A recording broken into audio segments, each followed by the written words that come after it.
ម៉ូតូ Honda Scoopy ពន្លះម៉ូតូកង់3កំពុងតែបើកឆ្លងផ្លូវជាតិទី4រករបួសម្នាក់និងស្រាល2នាក់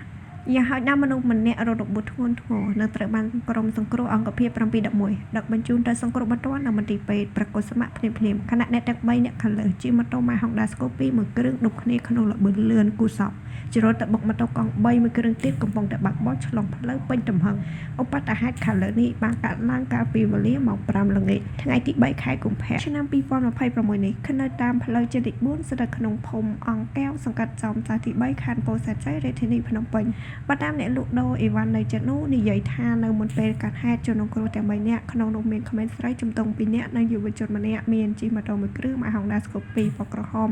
ពាក់សារលេខភ្នំពេញ 1LL 0185ដូចគ្នាធ្វើដំណើរតាមផ្លូវជាតិលេខ4ក្នុងល្បឿនលឿនគួរសមនៅក្នុងទិសដៅពីកើតតលិចលុះពេលទៅដល់ត្រង់ចំណុចកើតហេតុខាងលើស្រាប់តែវ៉ាអឺជាមួយនឹងម៉ូតូកង់3មួយគ្រឿងពណ៌សពាក់ស្លាកលេខភ្នំពេញ 1JZ 7900កំពុងតែបើកបោកឆ្លងផ្លូវជាតិលេខ4ក្នុងទិសដៅពីជើងទៅត្បូងហើយគេចអត់ទាន់ក៏ជ្រុលទៅបុកពេញទំហឹងតែម្ដង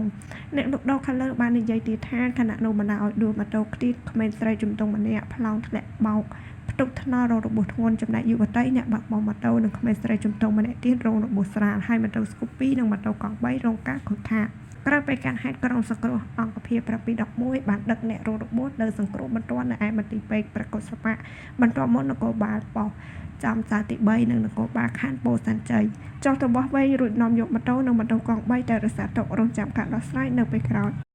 អាសូរណាស់ស្លាប់ម្ចាស់ផ្ទះម្នាក់ក្នុងករណីឆេះផ្ទះម្ដុំសាបបេសេព្រឹកមិញខណៈមូលហេតុមិនទាន់ដឹង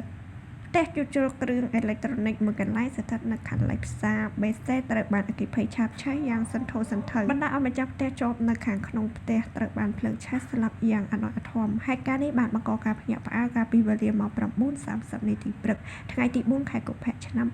2026នេះនៅចំណុចផ្ទះលេខ 9C ផ្លូវ371ភូមិថ្នោតជ្រុង2សង្កាត់បឹងទំពុនទី2ខណ្ឌវៀងជ័យរាជធានីភ្នំពេញជនរងគ្រោះដែលបានស្លាប់ឈ្មោះឡុងសារ៉ាតភេទប្រុសមករបរជាងជួសជុលត្រួតទោះនិងកង្ហាស្នាក់នៅកន្លែងកាត់ហេតុខាងលើតាមការបញ្ជាក់ពីប្រជាពលរដ្ឋបានដឹងថាមុនពេលកាត់ហេតុគេឃើញភ្លើងបានឆាផ្ទះជួសជុលគ្រឿងអេឡិចត្រូនិកខាងលើផ្សែងហុយខ្មួយខ្មាញ់បង្កឲ្យមានការភ្ញាក់ផ្អើលដល់អ្នកភូមិ